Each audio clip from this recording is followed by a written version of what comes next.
প্রিয় শিক্ষার্থীবৃন্দ, পাইথনের আরেকটি ক্লাসে তোমাদেরকে ধন্যবাদ জানাচ্ছি। আমি পাইথনের তোমাদের তৃতীয় পর্বের পাইথন প্রোগ্রামিংয়ের ক্লাসগুলো প্রতিটা ক্লাস আমি ভিডিও আকারে তোমাদের মাঝে উপস্থাপন করেছি।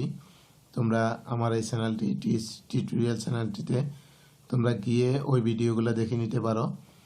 তোমাদের পরীক্ষা সংক্রান্ত এবং যেই সকল তোমাদের পাইথন প্রোগ্রামিং শেখার জন্য ইম্পর্টেন্ট যে সকল বিষয় সেগুলো আমি ওখানে তুলে ধরেছি, তোমরা ভিডিওগুলো দেখে নিতে পারো। আর আজকে আমরা যে অধ্যায়টা নিয়ে আলোচনা করব সেটা হলো লিস্ট স্ট্রাকচার। এটার প্রথম অংশ আমি দিয়েছি, তোমরা আই বাটনে আছে, ওখান থেকে দেখে নিতে পারো, অথবা চ্যানেলে গেলেও তোমরা পেয়ে যাবা। চলো আমরা আজকে লিস্ট স্ট্রাকচারের দ্বিতীয় অংশ নিয়ে কথা বলবো। সপ্তম অধ্যায়ের লিস্ট স্ট্রাকচারের দ্বিতীয় অংশ আজকে কথা বলবো। সেটা হলো, আমরা এর আগেই তোমাদের লিস্ট কি, লিস্টের অপারেশন, অ্যাক্সেসিং পদ্ধতি এগুলো নিয়ে কথা বলেছি। তো আজকে শিখবো আমরা বিল্ট ইন ফাংশন এবং built in method. Built in ফাংশনে কি কি আছে দেখো, অনেকগুলো আছে ফাংশন। আমি তোমাদের এখানে কিছু উপস্থাপন করেছি। সেটা হলো sum, max, min, all, any, short, list, len, CMP, bin, bool, character, byte, ASCII, plot. এখন এটা থেকে কয়েকটি আমি তোমাদের মাঝে উদাহরণ সহ তুলে ধরবো। যেমন ধরো সাম লিস্টে বিদ্যমান উপাদানগুলো যোগফল নির্ণয়ের জন্য এটি ব্যবহৃত হয়। এটা সিনট্যাক্স দিয়েছি, দেখো সিনট্যাক্স কিভাবে হবে এবং উদাহরণ দিয়ে দিয়েছি। দেখো এ ইকুয়াল টু, দেখো এ ইকুয়াল টু একটা লিস্ট নিলাম, ওটার ভিতরে বি ইকুয়াল টু সাম এ, এর সামগুলা যোগ করলো সরাসরি, মানে এর যতগুলো উপাদান আছে সেগুলা যোগের জন্য যোগের জন্য এই অপারেশন ব্যবহার হয়। তোমাদের যদি প্রোগ্রাম আসে এরকম যে লিস্টের উপাদানগুলো যোগ করার জন্য যোগ করার প্রোগ্রাম, সরাসরি তোমরা এইভাবে দিয়ে দিলেও হবে। এখানে আমি দুইটাভাবে দিয়েছি, দেখো সাম এ কমা 10, মানে একটা লিস্ট আছে ওটার সাথে আরেকটি যদি যুক্ত করতে চাই তাহলে আমরা এইভাবে যুক্ত করতে পারবো। এগুলো সব হলো সাম ফাংশনের ব্যবহার। এরপরেই দেখো ম্যাক্স মানে বড় সংখ্যাটি বের করা। লিস্টে বিদ্যমান উপাদানসমূহের মধ্যে সর্ববৃহৎ আইটেমটি জানার জন্য এটি ব্যবহৃত হয়। সিনট্যাক্স দেওয়া আছে এবং উদাহরণও দেওয়া আছে। এরপরে হচ্ছে মিন কি, লিস্টে বিদ্যমান উপাদানসমূহের মধ্যে সবচেয়ে ছোট আইটেমটি জানার জন্য এটি ব্যবহৃত হয়। তাহলে সিনট্যাক্স দিয়ে দিলাম, সিনট্যাক্স কিভাবে ব্যবহার করব এবং একটা উদাহরণ দিয়ে দিয়েছি। দেখো তোমরা, আমি সিনট্যাক্স এবং উদাহরণ দুইটাই দিয়ে দিয়েছি, পরীক্ষা আসলে তোমরা এইভাবে লিখে দিবে। এরপরে দেখো অল মানে লিস্টের সকল উপাদানের মান সত্য হলে আউটপুট সত্য রিটার্ন করবে। আমার লিস্টের উপাদানগুলো সবগুলো যদি সত্য হয় তাহলেই কেবলমাত্র আউটপুট কি করবে, সত্য উপস্থাপন করবে। মানে সকল উপাদানের উপস্থিতি থাকলে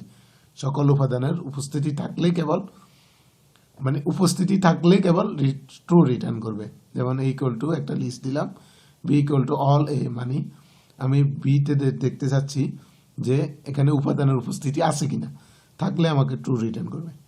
আর এনি যে কোনো একটি লিস্টের যে কোনো একটি উপাদানের মান সত্য হলে আউটপুট সত্য রিটার্ন করবে। আর যদি লিস্ট খালি থাকে তাহলে মিথ্যা রিটার্ন করবে। দেখো অল এবং এনিতে যেটা তফাৎ সেটা হলো, অলে শুধুমাত্র উপাদানের উপস্থিতি থাকলে ট্রু রিটার্ন করবে, আর এনিতে উপাদানের উপস্থিতি থাকলে ট্রু রিটার্ন করবে, আর না থাকলে ফলস রিটার্ন করবে। এটাই তফাৎ। দেখো এখানে উদাহরণ আমি দিয়ে দিয়েছি, একটা ডাটা দিয়ে দিয়েছি, এখানে বি ইকুয়াল টু এনি এ, যেহেতু ডাটার উপস্থিতি আছে তাহলে ট্রু রিটার্ন করছে। এরপরে দেখো শর্টেড মানে যদি আমরা ডাটাগুলোকে এলোমেলো ডাটাকে আমরা শর্ট করার জন্য এই ফাংশনটি ব্যবহার করে থাকি। শর্টেড লিস্ট রিটার্ন করার জন্য ব্যবহৃত হয়, মানে এলোমেলো ডাটা যদি থাকে ওটাকে শর্ট করার জন্য আমরা এই ফাংশনটি ব্যবহার করে থাকি। আমি উদাহরণের মাধ্যমে তোমাদেরকে বোঝানোর চেষ্টা করেছি। দেখো এই ইকুয়াল টু আমি এলোমেলো করে দিয়েছি অক্ষরগুলো, এরপর শর্টেড করার পরে এগুলো শর্ট হয়ে গেছে। এরপরে দেখো লেন্থ মানে আমার কতগুলো উপাদান আছে, লিস্টে বিদ্যমান সকল উপাদানের সংখ্যা জানার জন্য এটি ব্যবহৃত হয়। যে আমার লিস্টে কতগুলা ডাটা আছে সেটা দেখার জন্য আমরা লেন ব্যবহার করি। দেখো এখানে এ ইকুয়াল টু আমি 3টা ডাটা ব্যবহার করছি, এটা আউটপুট হিসাবে আমাকে দিয়ে দিয়েছে, 3টা ডাটাই আছে। দেখো এরপরেই আছে, এটা আমি মোটামুটি কয়েকটি যেগুলো খুব সচরাচর বেশি ব্যবহৃত এরকম কিছু আমি ফাংশনের উদাহরণ দিয়েছি, বর্ণনা দিয়েছি। এখন দেখো লিস্টে ব্যবহৃত মেথড, লিস্টে ফাংশনের মতো মেথডও কিন্তু অনেক আছে। আমি ওখান থেকে কিছু মেথড তোমাদের মাঝে উপস্থাপন করতেছি, যেমন append, insert, remove, clear, count, pop, sort, extend, reverse. আরও আছে, ডিলিট আছে, তারপরে ইনসার্ট আছে, ওইগুলো ইনসার্ট তো আমি এখানে দিয়েছি। এরকম আরও বেশ কিছু আছে যেগুলো আমি তোমাদেরকে আর দিই নাই, তোমরা নিজেরা দেখে নিতে পারো। আমি এখন এখানে কিছু আমি তোমাদের মাঝে ব্যাখ্যা এবং উদাহরণ দিয়ে বোঝানোর চেষ্টা করব। যেমন প্রথমে হচ্ছে অ্যাপেন্ড, এর আগেও আমি গত ক্লাসে অ্যাপেন্ড নিয়ে কথা বলছি, মানে লিস্টের শেষে কোনো আইটেম যুক্ত করার জন্য অ্যাপেন্ড আমরা ব্যবহার করি, লিস্টের শেষে কোনো আইটেম যুক্ত করার জন্য ব্যবহার করি। যেমন এখানে একটি উদাহরণ দিয়ে দিয়েছি, আমি কিন্তু সিনট্যাক্সও দিয়েছি, উদাহরণও দিয়েছি, তোমরা পরীক্ষায় আসলে দুইটাই লিখবে। এরপরে ইনসার্ট হচ্ছে আমরা যদি ইন্ডেক্স নাম্বার জানা বা কোন ইন্ডেক্স নাম্বারে আমরা আইটেম যুক্ত করতে চাই সেটার জন্য আমরা ইনসার্ট ব্যবহার করি। লিস্টের নির্দিষ্ট কোনো ইন্ডেক্সে আইটেম যুক্ত করার জন্য এটি ব্যবহৃত হয়। কিভাবে, সিনট্যাক্সটা কি এবং উদাহরণ কি সেটাও আমরা দিয়ে দিয়েছি। এরপরে হচ্ছে রিমুভটা কিভাবে করে, লিস্টের নির্দিষ্ট কোনো আইটেমকে বিয়োজন করার জন্য আইটেম ধরে যদি আমরা বিয়োজন করতে চাই বা বাদ দিতে চাই তখন আমরা রিমুভ ব্যবহার করব। উদাহরণ দিয়ে দিছি, আমরা কাকে রিমুভ করতে চাই বা বাদ দিতে চাই, ডিকে বাদ দিতে চাই, ওটা দিয়ে দিছি। আর ডিলিটটার আমরা আগে শিখেছি, ডিলিট হয়েছে যদি আমরা কি ইন্ডেক্স নাম্বার ধরে যদি আমরা ডিলিট করতে চাই তাহলে ডেল ব্যবহার করব। এরপর আছে ক্লিয়ার, লিস্টের সকল উপাদানকে যদি আমরা বাদ দিয়ে দিতে চাই, সকল উপাদান বাদ দেওয়ার জন্য আমরা ক্লিয়ারটা ব্যবহার করব। দেখো সিনট্যাক্সটা কি, সিনট্যাক্সটা দিয়ে দিয়েছে এবং আমি উদাহরণের মাধ্যমে তোমাদেরকে বোঝানোর চেষ্টা করেছি।